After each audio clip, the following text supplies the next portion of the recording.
Boa noite. O tema da palestra desta hora é Tudo tem uma razão de ser. Todos encarnamos neste planeta com um objetivo comum, a nossa evolução espiritual. A nossa obrigação é questionarmos a forma como temos conduzido a nossa vida. Estamos a ir para a direção certa? Qual é a direção que temos de seguir? Só existe um caminho, o crescimento, o da evolução, que é o propósito de estarmos encarnados aqui na Terra. Na nossa vida, algumas vezes acontecem-nos coisas horríveis, dolorosas, doenças, feridas, amores e desamores, momentos de ascensão e de queda. A vida é assim, acertos e erros, alegria e dor. Tudo faz parte da nossa caminhada e evolução. Evoluir significa eliminarmos aspectos negativos da nossa conduta, da nossa personalidade, das nossas atitudes, dos nossos sentimentos. Significa melhorarmos a cada instante o nosso universo interior, para que o mundo exterior possa sentir o reflexo da nossa mudança, da nossa evolução e melhorar também. Nós esquecemos-nos de que o nosso comportamento é muitas vezes mais fatal do que nós imaginamos. As nossas atitudes também magoam as pessoas, também matam. Então, temos de mudar o nosso comportamento. Temos de ter cuidado com os nossos hábitos.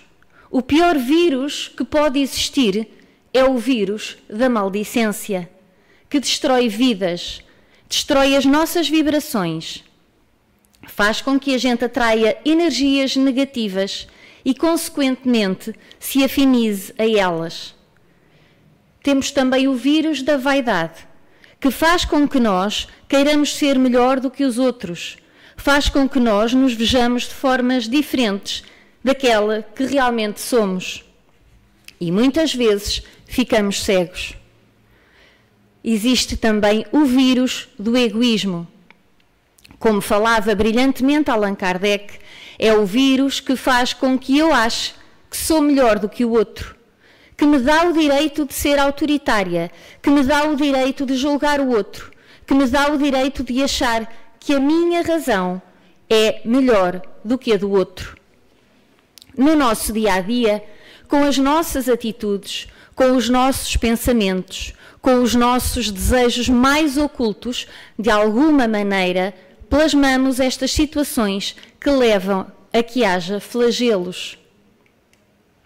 Quando nós cuidamos da nossa mente, do nosso espírito, da nossa alma, nós estamos a cuidar também da humanidade. Quando nós nos espiritualizamos, quando nos tornamos num ser humano melhor, mais generoso, nós estamos a ajudar a humanidade também. Tenhamos a certeza de que a bondade divina flui através de nós, também no meio das dificuldades, também através das adversidades, e todos podemos ser instrumentos de Deus em quaisquer circunstâncias, com vírus, sem vírus, com problemas materiais ou não. Aquele que se quer conectar com a energia maior, conecta-se, porque a partir daí a nossa vida transforma-se. Temos de combater esta virulência moral, fruto das nossas más condutas e que acabam por nos arrastar para todos os outros problemas pelos quais passa o nosso planeta. E agora refiro-me a este flagelo do coronavírus. Já houve outros flagelos na história da humanidade. A peste negra, a gripe espanhola. Este não é o primeiro flagelo. Mas por que temos de passar por esta situação agora? Como sabemos, nada acontece no universo sem o consentimento de Deus. Tudo o que nos acontece está dentro das leis soberanas que regem o universo. Deus tem um propósito em tudo. Tudo tem uma razão de ser. Vamos ver o que nos diz o Livro dos Espíritos e também o que nos disse o mentor espiritual aqui no GEAC em março deste ano, relativamente a este assunto. Uma das leis divinas é a lei da destruição. E no livro dos Espíritos, a questão 737 diz o seguinte: com que fim fere Deus a humanidade por meio de flagelos destruidores? Para fazê-la progredir mais rapidamente. Já não dissemos ser a destruição uma necessidade para a regeneração moral dos espíritos? Que em cada nova existência sobem um degrau na escala do aperfeiçoamento? Preciso é que se veja o objetivo para que os resultados possam ser apreciados.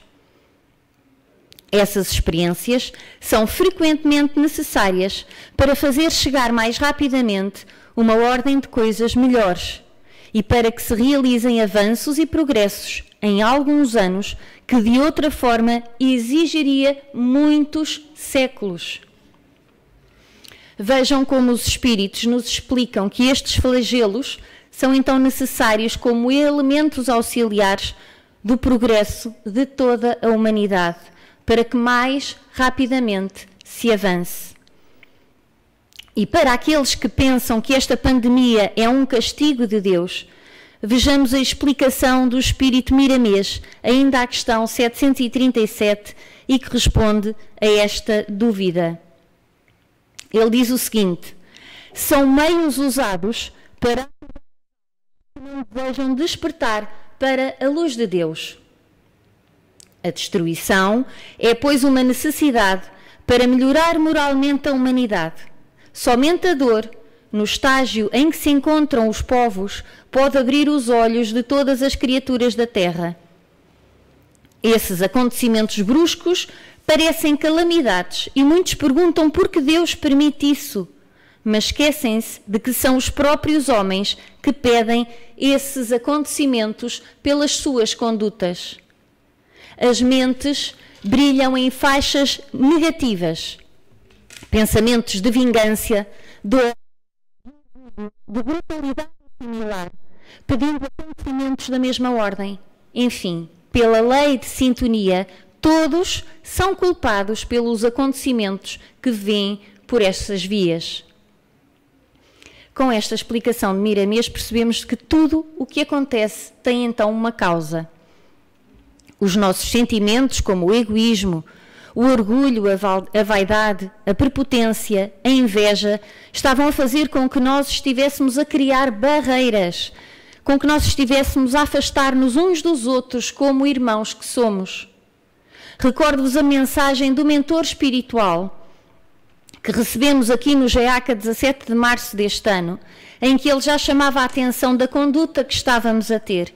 E ele disse-nos o seguinte: que fazeis uns com os outros? A exigência do trabalho, sem deixardes tempo livre para confabular para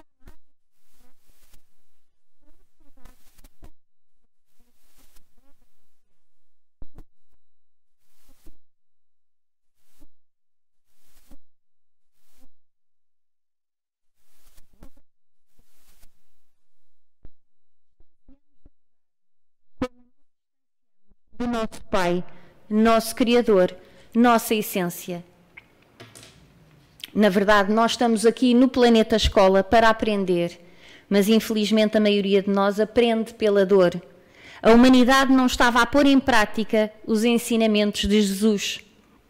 Por isso, tivemos de levar um abanão para ver se acordávamos e se mudávamos as nossas atitudes.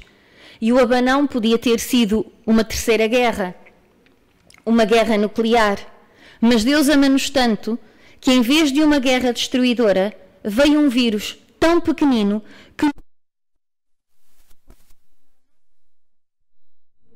e manda-nos ficar em casa. E ficamos tantos dias em casa porquê? E muitas vezes a reclamar pelo facto de estarmos em casa. Tudo tem uma razão de ser. Como deixamos de andar a correr, protegermos e para protegermos o outro, passamos a ter tempo para pensar. O ficar em casa permite que tivéssemos tempo para refletir sobre os nossos atos, sobre os nossos pensamentos.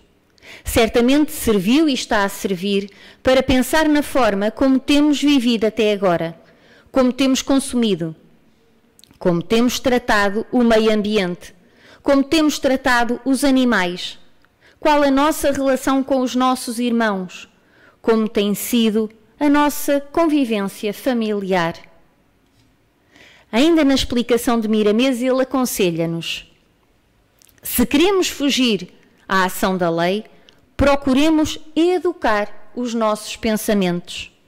Precisamos estudar, observando os frutos que resultam do que chamamos de flagelos. Depois de todas as catástrofes, vem a bonança e o progresso moral se evidencia em várias direções.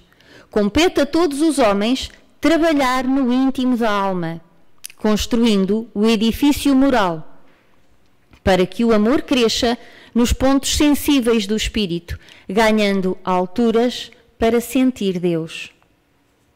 Benditos sejam os flagelos que vêm de Deus. Eles têm algo de amor, trazendo paz ao coração e despertando as boas qualidades de todas as almas.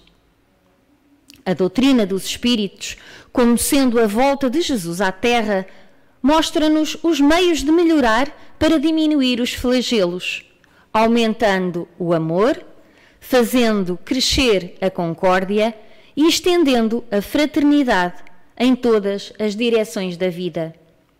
Os flagelos são esquemas de luz em benefício dos que dormem. Também na mensagem de março, o mentor espiritual já nos tinha dado o aviso. Não são as forças materiais, disse-nos ele, que combaterão esse vírus, mas sim a reforma das atitudes, costumes, sentimentos e ações de todos vós. Não esqueceis que o vírus se manifesta no frio e que se apaga no calor, calor que deve ser movido pelas ações amorosas. Despive-vos, filhos, de tanta ignorância, de tanto orgulho, de tanta presunção. Despertai vossos olhos do espírito e abraçai verdadeiramente vossas vidas, para que a ação do amor vos atenda. Reparem então que este vírus tão pequenino veio romper barreiras. Ele veio mostrar que somos todos iguais, pobres, ricos, protestantes, judeus, católicos, asiáticos, europeus, americanos, africanos. Vemos médicos, enfermeiras e cientistas a partilharem os seus conhecimentos, a esforçarem-se para encontrar uma vacina, um medicamento para todos. Eles também partilharam as experiências dos seus países para que os novos países infectados não cometessem os mesmos erros. Percebemos que estamos todos no mesmo barco e temos de dar o nosso melhor. Vemos também pessoas, vizinhos, a ajudar os mais idosos que não podem sair de casa para ir às compras, ou a ajudarem famílias que perderam os seus empregos e que precisam da nossa ajuda. A doar computadores que não usavam para ajudar os que passaram a precisar deles para trabalhar ou para estudar. Vemos que existe uma união humana em prol de um bem comum. Há todo um desenvolvimento de virtudes, solidariedade, fraternidade, respeito, comprometimento, amor ao próximo. A humanidade teve de se unir. Passou a existir o nós, em vez de existir tanto o eu. Como vemos, este flagelo tem uma razão de ser. Que vigiemos as nossas atitudes, que saibamos compreender o outro, que sejamos humildes, caridosos, amorosos com o outro, seja ele quem for. Todos precisamos uns dos outros. E concluo com uma leitura de um poema que foi psicografado por Chico Xavier pelo espírito Irmão José. Na vida, não te queixes de ninguém, todos estamos lutando. Esse enfrenta problemas afetivos, aquele sofre limitações, outro caminha vacilante. Na vida, quem compreende sabe mais. Faz o melhor que possas, esquecendo ingratidões. Serve, perdoa e avança, olvidando injúrias. Elege o bem por teu escudo e deixa que as pedras da maldicência caiam à tua volta. Se procuras Jesus, não tens tempo a perder com os acontecimentos marginais da estrada. Que Jesus nos abençoe, nos ilumine e nos fortaleça, hoje e sempre. Que assim seja.